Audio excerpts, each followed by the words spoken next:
Haleluya, selamat malam Bapak Ibu Saudara semuanya. Shalom. Maranatha, datanglah Tuhan Yesus. Saya percaya malam hari ini kita semuanya diberkati Tuhan, amin. Saya mengundang sama-sama kita bangkit berdiri Bapak Ibu Saudara. Kita akan segera mulai ibadah. Kul kita malam hari ini kita sama-sama siapkan hati kita, satu hati kita di dalam doa. Tuhan Yesus, kami sungguh bersyukur Tuhan, Kau yang selalu ada di dalam setiap musim hidup kami.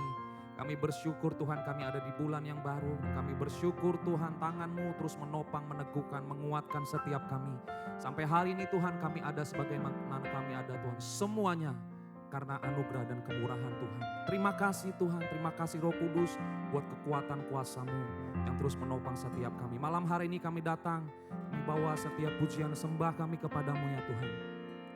Terima kasih Bapa di sorga, di dalam nama Tuhan Yesus kami berdoa dan mengucap syukur. Haleluya, bersama katakan amin. Kita berikan tepuk tangan sorak-sorai buat Tuhan Yesus. Haleluya.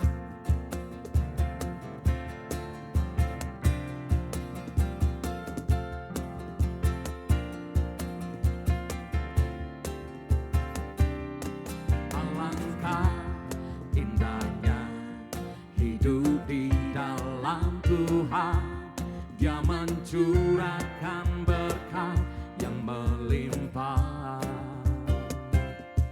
Alangkah indahnya jalan bersama Tuhan, Dia memberikan kuasa untuk menang.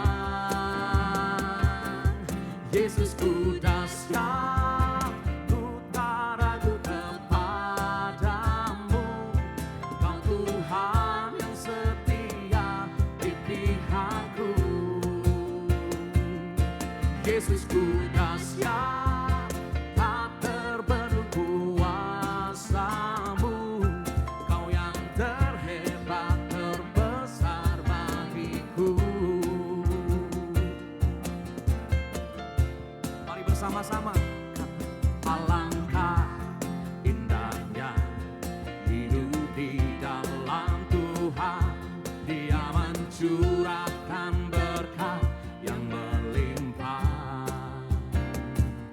Oh alangkah indahnya jalan bersama Tuhan, Dia memberikan kuasa untuk menang.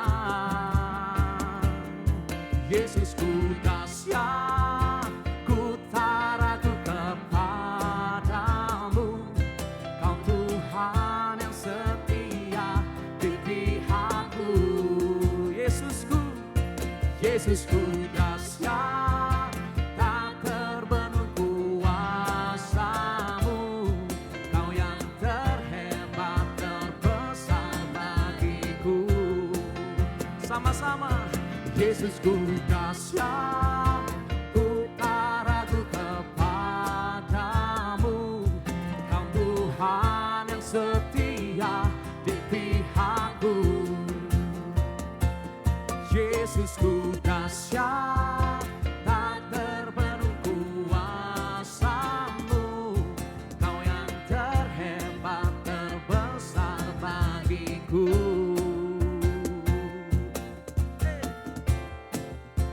Yesus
berikan tepuk tangan buat Tuhan Yesus kita yang terlalu dahsyat. Amin, haleluya. Terima kasih Tuhan Yesus. Kami bersyukur Tuhan buat setiap rancangan-Mu. Kami bersyukur Tuhan buat pribadi-Mu yang selalu ada di dalam hidup kami. Engkau Tuhan yang terus meneguhkan setiap kami, yang memberikan kekuatan buat setiap kami untuk terus berjalan bersama dengan-Mu ya Tuhan. Kami tahu Tuhan, kami melewati tahun ini Tuhan. Ada begitu banyak tantangan, pergumulan yang kami hadapi. Tapi kami bersyukur ada satu pribadi, Yesus Kristus, Bapa yang baik, Bapa yang setia, yang terus hadir di dalam hidup kami ya Tuhan. Ajar kami untuk terus percaya, ajar kami untuk terus taat Tuhan, sekalipun kami belum melihat sesuatu terjadi. Tetapi kami yakin Tuhan, janji-Mu pasti digenapi ya Tuhan.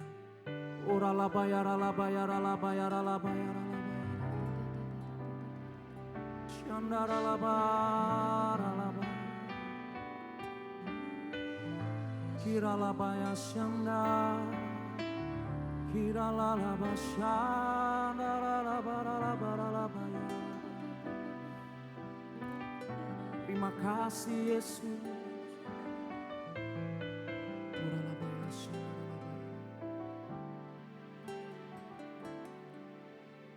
Ku datang ya Bapa dalam kerinduan, memandang keindahan-Mu.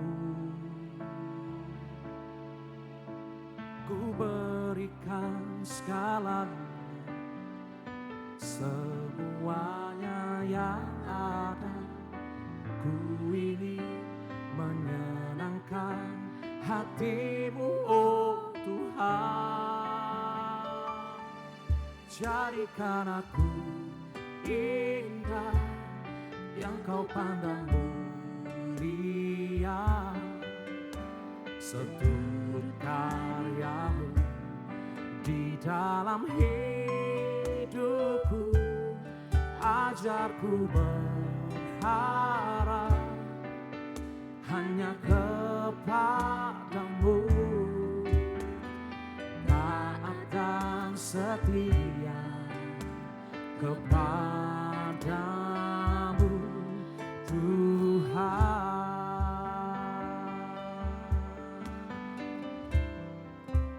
Ku datang ya Bapa, ku datang ya Bapa dalam kerinduan, memandang keindahan-Mu. Ku berikan segalanya, semuanya yang ada. Ku ingin menyenangkan hati-Mu, oh Tuhan. Jadikan aku indah yang Kau pandang mulia, seturut karya-Mu di dalam hidupku. Ajarku berharap hanya kepada-Mu, taat dan setia kepada-Mu Tuhan. Jadikan aku indah yang Kau pandang mulia, seturut karya-Mu di dalam hidupku. Dan ajarku berharap hanya kepada-Mu, taat dan setia kepada-Mu. Mari sama-sama kita sembah Dia. Ajar kami terus Tuhan untuk hidup seperti yang Kau mau ya Tuhan. Ajarku berserah dan ajarku selalu taat dan setia. Oh Yesus, seturut karya dan firman-Mu ya Tuhan di dalam hidup kami. Ajar kami terus berjalan bersama-Mu ya Tuhan. Oh ya la la la la basya, la la la ba ya la la ba ya la la ba. Shana la la bo ya la la ba ya se ya la la ba ka. Hira la la la ba. Shana la la la ba ya la la ba. Hira la ba ka. Sebab kami tahu rancangan-Mu yang terindah Tuhan ada di dalam setiap kehidupan kami. Sebab rancangan-Mu adalah yang terbaik. Rancangan yang masa depan yang penuh akan pengharapan. Oh, ralaba syana ralaba yasi kiara ralaba. Jesus.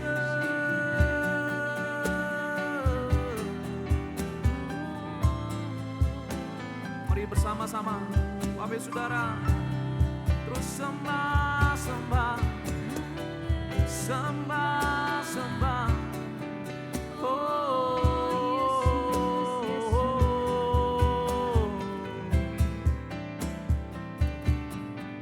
Shakaralaba, yaralaba, yaralaba, Boralaba, shandaralaba, yaralaba. Mari kembali kita angkat kedua tangan kita Bapak Ibu Saudara. Jadikan aku indah yang Kau pandang mulia, seturut karya-Mu di dalam hidupku. Ajarku berharap hanya kepada-Mu, taat dan setia kepada-Mu Tuhan. Jadikan aku indah yang Kau pandang mulia, seturut karya-Mu di dalam hidupku. Ajarku berharap hanya kepada-Mu, taat dan setia kepada-Mu Tuhan. Taat dan setia, taat dan setia. Katakan taat dan setia, taat dan setia, taat dan setia, taat dan setia kepada-Mu Tuhan.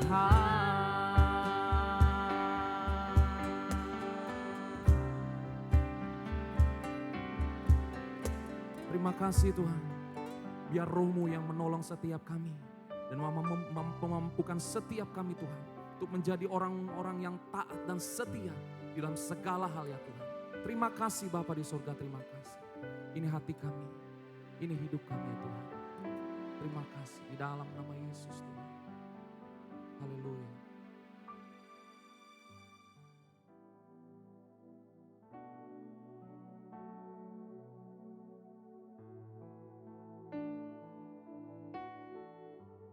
Puji Tuhan, Shalom, selamat malam, apa kabar semuanya? Saya Pendeta Muda David Ibob Christian Sardi dari GBI Rayon 5 Bekasi. Saya Kadepko GBI Rayon 5 Bekasi. Hari ini suatu kehormatan saya boleh diundang hadir dalam khotbah online untuk KUL GBI Rayon 17 Lampung. Suatu kehormatan, terima kasih buat para hamba Tuhan, baik Kak Rayon maupun juga Kadep KUL yang ada, bahkan juga semua gembala KUL yang ada. Hari ini tema yang diberikan tuh luar biasa buat saya, going deeper in obedience. Ya, tema ini menarik, yaitu bagaimana kita bisa lebih lagi dalam ketaatan atau kepatuhan kepada Tuhan, kepada otoritas di atas kita. Saya ambil ayatnya dari Nats malam ini adalah Amsal 13 ayat 13. Siapa meremehkan firman, ia akan menanggung akibatnya. Tetapi siapa taat kepada perintah akan menerima balasan. Ya, ketika kita taat dan patuh kepada Tuhan, sebenarnya dasar utamanya adalah karena kita mengasihi Tuhan. Bahkan kita sadar kita adalah hamba Tuhan. Oleh sebab itu, secara otomatis, kalau dua hal ini ada sama kita kenapa bisa patuh, kenapa bisa nurut, kenapa bisa taat? Karena sesungguhnya kita mengasihi Tuhan. Kita cinta akan Tuhan, kita sayang kepada Tuhan. Namun yang kedua, karena kita tahu kita adalah hambanya Tuhan. Tidak ada hamba ataupun budak ataupun pelayan yang membangkang, yang memberontak, yang tidak nurut sama tuannya atau majikannya. Mungkin dua ayat ini menjadi hal yang menarik yang kita bisa pegang sebagai dasar kenapa kita bisa nurut, kenapa kita bisa patuh, kenapa kita bisa taat. Yohanes 14 ayat 15 berkata, jelas berkata demikian. Jikalau kamu mengasihi aku, kamu akan menuruti segala perintahku. Ayat ini jelas Tuhan Yesus mengatakan kepada murid-murid ketika janji penghibur itu diberikan. Ada kalimat, jikalau kamu mengasihi aku. Ya, ini menarik. Kalau bahasa sehari ini, kalau kamu sayang aku, kamu cinta sama aku, kamu mengasihi aku, kamu akan menuruti segala perintahku. Dengan lantang saya bisa katakan, orang-orang yang sayang akan Tuhan, cinta akan Tuhan, mengasihi Tuhan, dia akan menjadi orang-orang yang taat, yang patuh, yang nurut sama Tuhan. Bahkan dikatakan segala perintah-perintahku. Kita tahu dalam Alkitab ada perjanjian lama, ada perjanjian baru. Kita tahu betapa banyak perintah Tuhan.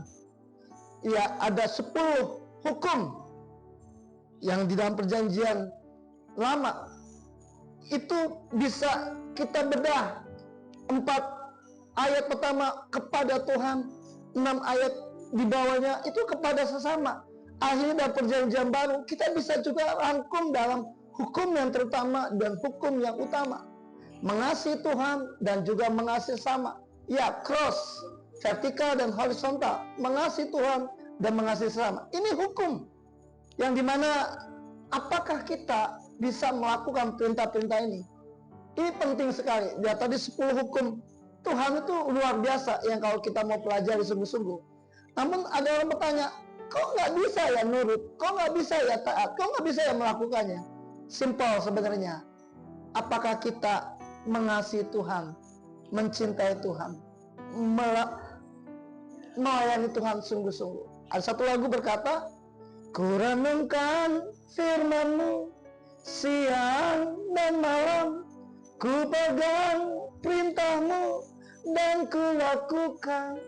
Engkau tahu ya Tuhan, tujuan hidupku hanyalah untuk menyenangkan hati-Mu. Orang-orang yang sayang Tuhan, orang-orang yang cintakan Tuhan, orang-orang yang mengasihi Tuhan, dia akan melakukan perintah Tuhan. Dia akan nurut, dia akan taat kepada Tuhan karena dasarnya dia sayang akan Tuhan. Dia cinta akan Tuhan. Dia mengasihi Tuhan. Ini dasar yang utama yang penting. Namun dasar yang kedua yang tidak kalah penting adalah Kolose 3 ayat 23 sampai 24 berkata, apapun juga yang kamu perbuat, perbuatlah dengan segenap hatimu seperti untuk Tuhan, bukan untuk manusia. Titik, kamu tahu bahwa dari Tuhanlah kamu akan menerima bagian yang ditentukan bagimu sebagai upah. Kristus adalah Tuhan dan kamu hambanya. Dari ayat ini ada dua hal yang penting adalah Apapun yang kita perbuat dengan segenap hati seperti untuk Tuhan, bukan untuk manusia. Jadi ketaatan yang kita lakukan, kepatuhan yang kita lakukan, nurut dengan Tuhan, dengan otoritas di atas kita, atau pemimpin kita, atau orang yang kita cintai, kita sayangi, ketika kita taat, nurut, tunduk, karena dasar pertama, kita mengasihi Tuhan. Tapi dasar kedua, karena kita lakukan seperti untuk Tuhan, bukan untuk manusia. Kalau kita lakukan untuk manusia, untuk organisasi, untuk institusi, kita bisa kecewa. Tapi kalau kita lakukan seperti untuk Tuhan, kita bisa dengan sukarela, dengan ikhlas, dengan redo, dengan tulus melakukannya. Saya izin mengutip kalimat dari sepupu kita, teman-teman kita, saudara-saudara kita yang muslim. Mereka mengatakan, lillahi ta'ala, niat karena Allah. Nah, ini yang menarik. Jadi apapun yang kita lakukan seperti untuk Tuhan. Selain karena cinta, tapi kita lakukan untuk Tuhan. Ini menarik. Sehingga kita nggak mudah kecewa, kita nggak mudah marah, kita nggak mudah putus asa, kita nggak mudah ngambek. Karena kita tahu yang kita perbuat seperti untuk Tuhan, bukan untuk manusia. Namun yang menarik di ayat 24 tadi dikatakan, Kristus adalah Tuhan dan kamu hambanya. Ya, sadarlah, mengertilah bahwa kita, selain kita anak, selain kita mempelai, selain kita prajuritnya, kita juga adalah hamba Tuhan. Ataupun kita sahabat Tuhan. Kita banyak sebutan yang bisa disematkan kepada kita. Anak, prajurit, mempelai, bahkan tadi sahabat, tapi kita juga hamba. Jangan pernah lupakan gitu. Kita hamba, maka disebut hamba Tuhan. Kalau hamba, tidak ada manusia kita melawan, memberontak, ataupun juga menolak. Kita harus nurut. Pertanyaannya yang bagus adalah, menurut Amsal 13 ayat 13 tadi dikatakan, karena waktu kita taat, kita akan menerima balasan. Namun waktu kita meremeh, atau menolak, atau menghina firman dalam terjemahan Alkitab lainnya, dan bahasa Indonesia masa kini, ataupun Alkitab yang terbuka, atau firman Allah yang hidup, atau versi yang mudah dibaca, orang-orang yang meremehkan firman Tuhan, orang-orang yang menolak firman Tuhan, orang-orang yang menghina firman Tuhan, atau yang tidak nurut, tidak taat, dikatakan mereka akan menanggung akibatnya. Di situ dikatakan akan ada kehancuran, akan ada kecelakaan, dan akan ada kata menyakiti, bahkan binasa. Saya suka membedah ayat-ayat ini dengan terjemahan-terjemahan lain, sehingga kita mengerti betapa pentingnya seseorang itu nurut sama Tuhan. Kenapa? Kita bisa lihat contoh dalam Alkitab. Itu ada di 1 Samuel 15 ayat 22 dan 23. Bapak Ibu bisa buka di rumah masing-masing ayat ini. Firman Tuhan berkata, tetapi jawab Samuel, apakah Tuhan itu berkenan kepada korban bakaran dan korban sembelihan sama seperti kepada mendengarkan suara Tuhan? Sesungguhnya mendengarkan lebih baik daripada korban sembelihan, memperhatikan lebih baik daripada lemak domba-domba jantan. Sebab pendurhakaan ada sama seperti dosa bertenung, dan kedegilan ada sama seperti menyembah berhala dan terapin. Karena engkau telah menolak firman Tuhan, maka ia telah menolak engkau sebagai raja. Ayat ini saya senang sekali. Dari kata terjemahan bahasa Inggrisnya, jelas bahwa kata mendengar di sini atau memperhatikan di sini ada kata obeying atau obedience, ketaatan, kepatuhan. Jadi bukan korban bakaran, bukan korban sembelihan yang menarik Tuhan. Namun sesungguhnya waktu kita mendengar, waktu kita memperhatikan, waktu kita menurut, dan waktu kita melakukan, ya, ketaatan, kepatuhan itu yang Tuhan suka. Saya agak sedikit kadang-kadang sedikit keras ngomong. Hai para pendoa, mungkin kita semua hamba Tuhan, pendoa, orang yang intim sama Tuhan, kita gampang mendengar Tuhan bicara. Namun fakta di lapangannya kita sulit, susah untuk melakukan apa yang Tuhan suruh, Tuhan katakan, Tuhan perintahkan. Makanya ada satu kalimat berkata, 1 ton doa tidak ada artinya dibandingkan setengah on ketaatan. Waktu saya dengar kalimat itu menggelitik saya. Wow, 1 ton doa nggak ada artinya dibandingkan setengah on ketaatan. Saya sebagai orang yang dibesarkan dalam doa, pujian, penyembahan, awalnya kaget dengar hal ini. Saya ada di gereja ini, basic saya dari awal saya ada di Gatsu, GBI Gatot Subroto. Dari tahun 97, kita diajar untuk doa, pujian, penyembahan. Namun hari ini kita melihat 1 Samuel 15 ayat 22-23 dikatakan bahwa Saul ditolak sebagai raja oleh Tuhan karena ketidaktaatan Saul akan perintah Tuhan yang disampaikan oleh Samuel. Saya suka sekali dengan pujian sejati, suatu karya lagu ciptaan Frankie Sombing. Tak cukup hanya ku bernyanyi, nggak cukup hanya bernyanyi atau nggak cukup hanya menyembah, namun pujian yang sejati adalah waktu kita melakukan apa yang Tuhan suruh. Lagu itu menarik, pujian sejati. Bertahun-tahun saya selalu suka dengan lagu itu. Pujian sejati adalah waktu kita mendengar dan melakukan firman Tuhan. Ini menarik. Ya tadi, ini bicara tentang ketaatan. Mungkin kita bisa lihat di ayat 28, 29, betulkah Tuhan menolak Saul sebagai raja? Mari kita lihat sama-sama ayat 28, 29. Betapa pentingnya ketaatan itu. Mari kita baca. Kemudian berkatalah Samuel kepadanya, Tuhan telah mengoyakkan daripadamu jabatan raja atas Israel pada hari ini, dan telah memberikannya kepada orang lain yang lebih baik lagi daripadamu. Ada kata lebih baik lagi daripadamu. Lagi sang mulia dari Israel, yaitu Tuhan, tidak berdusta dan ia tidak tahu menyesal, sebab bukan manusia yang harus menyesal. Wow, keren banget.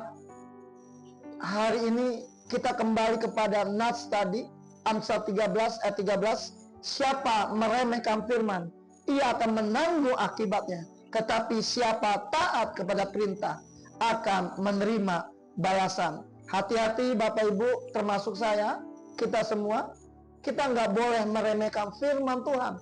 Atau kita tidak menganggap firman Tuhan sama sekali, menolak, meremehkan, merendahkan, atau kita nggak percaya, kita harus nurut, taat.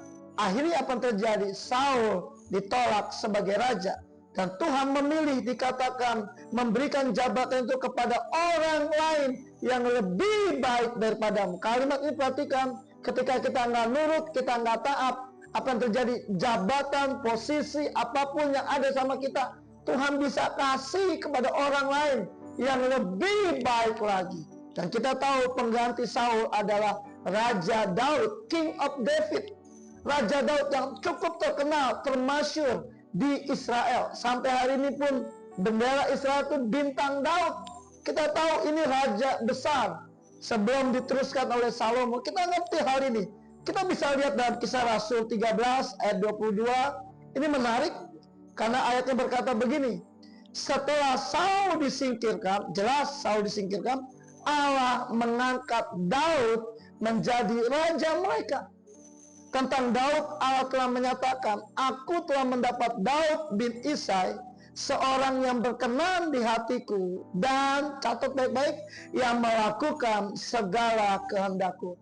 Inilah kelebihan Daud. Dia berkenan di hati Tuhan. Kata berkenan, persamaannya, sinonimnya. Kata berkenan, Tuhan suka, Tuhan senang. Hari ini, apakah kita menjadi orang-orang yang menyenangkan hati Tuhan? Apakah kita menjadi orang-orang yang menyukakan hati Tuhan? Daud posisinya seperti itu. Dia seorang pemuji, seorang penyembah. Di mana ketika dia ada di padang rumput atau di padang penggembalaan yang ada dengan 2-3 ekor dombanya, dia bisa berkata, Tuhan adalah gembalaku, takkan kekurangan aku. Begitu banyak mazmur yang ditulis oleh Daud, begitu banyak lagu-lagu yang dinyanyikan dengan kecapinya Daud. Tuhan senang, Tuhan suka. Tapi tidak cukup hanya Tuhan senang, Tuhan suka, tapi dikatakan Daud yang melakukan segala kehendak. Ingat kisah Daud berperang dengan bangsa Filistin? Ketika Daud melihat bangsa Filistin maju, Daud bertanya, Tuhan, apakah aku harus maju? Kita mencatat, Tuhan bilang, maju. Daud nurut. Daud bertanya, Daud nurut, dan Alkitab mencatat Daud mengalami kemenangan atas bangsa Filistin. Tapi Alkitab juga mencatat bahwa bangsa Filistin ini kembali maju berperang dengan bangsa Israel. Secara logika, Daud sudah menang dengan bangsa Filistin. Harusnya dia tidak perlu bertanya lagi, maju atau jangan. Tapi Alkitab mencatat, Daud bertanya kepada Tuhan, Tuhan, maju atau jangan? Alkitab mencatat, Tuhan bilang, kamu jangan maju, kamu buat lingkaran. Nanti kamu akan dengar derap langkah kaki di atas pohon kertal, baru kamu maju. Lihat betapa Daud nurut sama Tuhan, Daud taat sama Tuhan. Alkitab mencatat Daud mengalami kemenangan terbesar. Daud mengalami kemenangan yang luar biasa. Kapan? Waktu Daud bertanya sama Tuhan dan Daud nurut sama Tuhan. Pertanyaan hari ini, masihkah kita mau belajar nurut, patuh, taat sama Tuhan?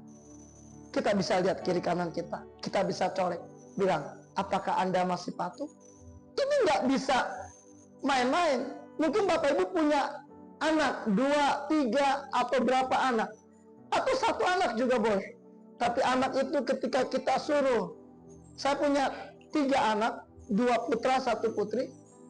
Yang pertama Christian, yang kedua Christopher, yang ketiga Christine. Kalau saya suruh, Tiang, lalu dia jawab, entar Pak. Atau saya jawab, Joel, anak yang kedua Christopher Joel, entar Pak. Atau anak yang ketiga Christine atau Itin. Lalu dia nurut, dia nanya, apa Pak? Bisa nggak Papa ambil ini? Lihat Bapak Ibu. Contoh yang sederhana, ketika kita punya anak, yang satu nurut, yang satu jawabnya entar atau kapan, pasti kita lebih respect, lebih senang dengan anak yang nurut ini. Bahkan Alkitab mencatat, bahkan Tuhan Yesus memberikan perumpamaan ilustrasi. Ada 2 orang anak yang disuruh papanya untuk bekerja. Yang pertama disuruh, nanti Pak. Atau pertama maaf jawab, iya Pak.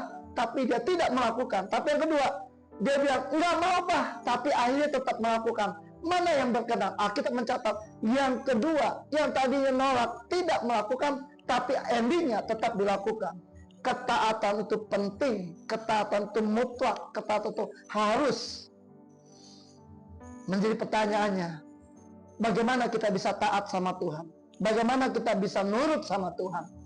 Saya mendapatkan dari Yeskiel 36, ayat 26, 27, waktu yang singkat ini. Kita baca sama-sama Yeskiel 36, ayat 26, 27 berkata, kamu akan kuberikan hati yang baru dan roh yang baru di dalam batinmu. Dan aku akan menjauhkan dari tubuhmu hati yang keras dan kuberikan hati yang taat.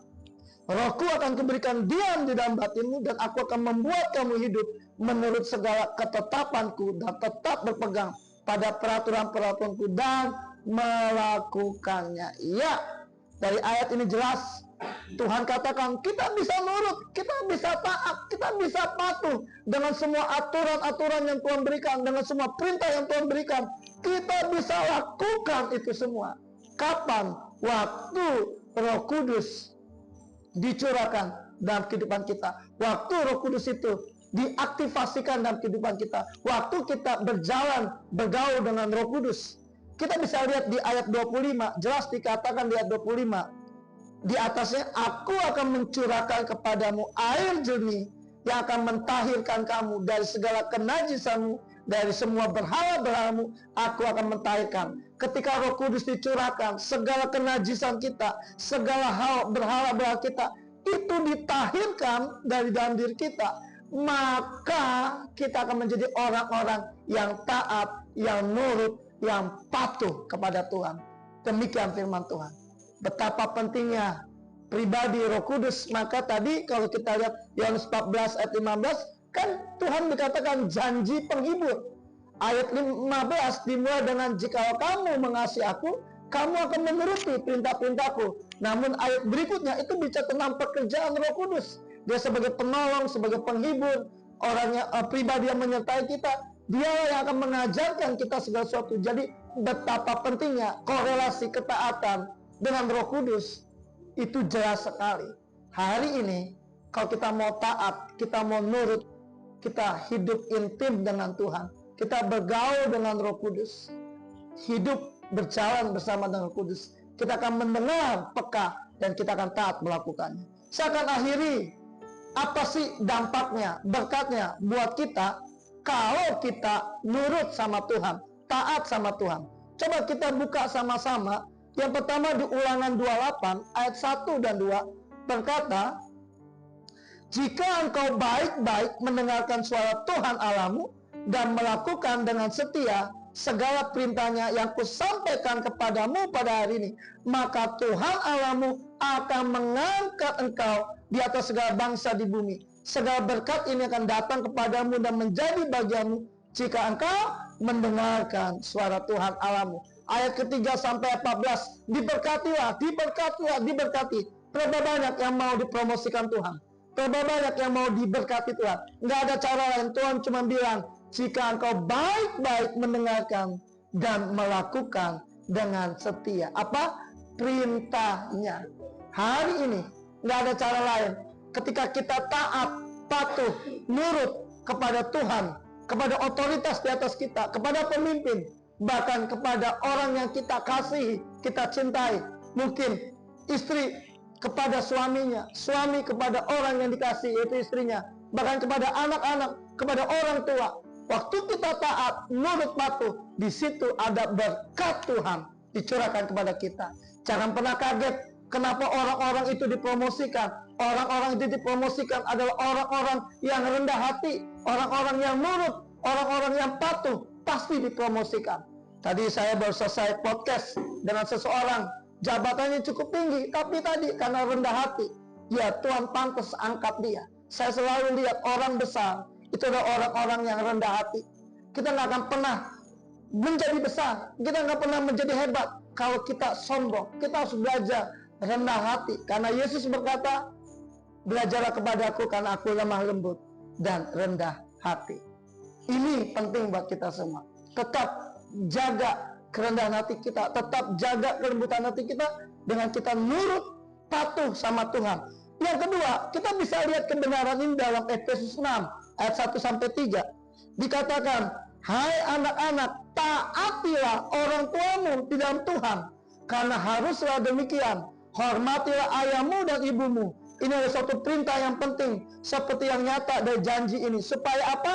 Kamu berbahagia dan panjang umurmu di bumi. Dengan simpel, dengan singkat, kalau engkau mau bahagia, engkau mau panjang umurmu di bumi, now, sekarang, bukan di surga, di bumi, nggak ada cara lain. Engkau harus taat dan hormat kepada orang tuamu. Itu kunci orang bahagia, itu kunci orang panjang umurnya. Jadi nggak perlu kita banyak kamus atau apapun. Kunci bahagia, kunci panjang umur, hormat dan taati orang tuamu. Saya suka ngomong sama anak muda, gampang.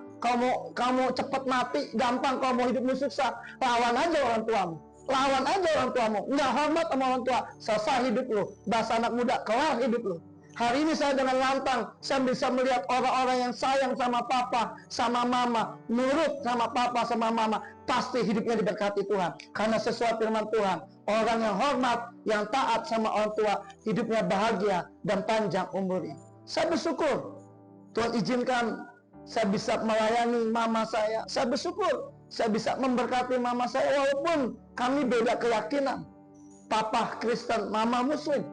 Namun saya bersyukur, karena hormat saya, taat saya, Tuhan berkati hidup saya sampai hari ini. Karena ini kebenaran firman Tuhan yang gak bisa dilawan. Hormat dan taat kepada orang tua itu penting.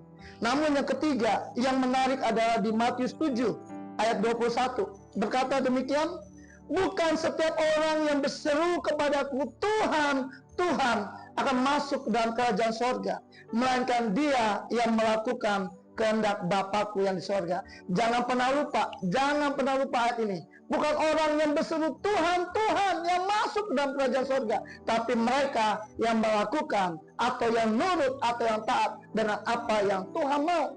Kalau kita lihat ayat berikutnya agak cukup ngeri. Tuhan, bukankah aku sudah mengusir setan demi namamu? Tuhan, bukankah aku sudah tumpang tangan demi namamu? Tuhan, bukankah sudah aku menyembuhkan orang sakit? Tuhan bilang, enyalah engkau pembuat kejahatan. Karena bukan itu yang Tuhan cari. Yang Tuhan cari adalah orang yang taat, nurut sama Tuhan. Mungkin orang melakukan itu karena popularitas, karena pekerjaan, karena ketenaran, karena ingin dikenal orang lain. Tapi yang Tuhan mau waktu kita lakukan itu karena sesuai dengan kehendak Tuhan. Bila malam ini kita belajar taat, tunduk, setia, mendengar, melakukan perintah, ketetapan, dan aturan Tuhan. Bila kita lebih dalam lagi, lebih lagi dalam kepatuhan atau ketaatan atau penundukan diri. Saya tutup dengan suatu contoh figur yang terbaik, yaitu Tuhan Yesus. Dalam Filipi 2 ayat 8-11 berkata begini, dan dalam keadaan sebagai manusia, ia telah merendahkan dirinya dan taat sampai mati, bahkan sampai mati di kayu salib. Itulah sebabnya Allah sangat meninggikan dia dan mengaruniakan kepadanya apa? Nama di atas segala nama.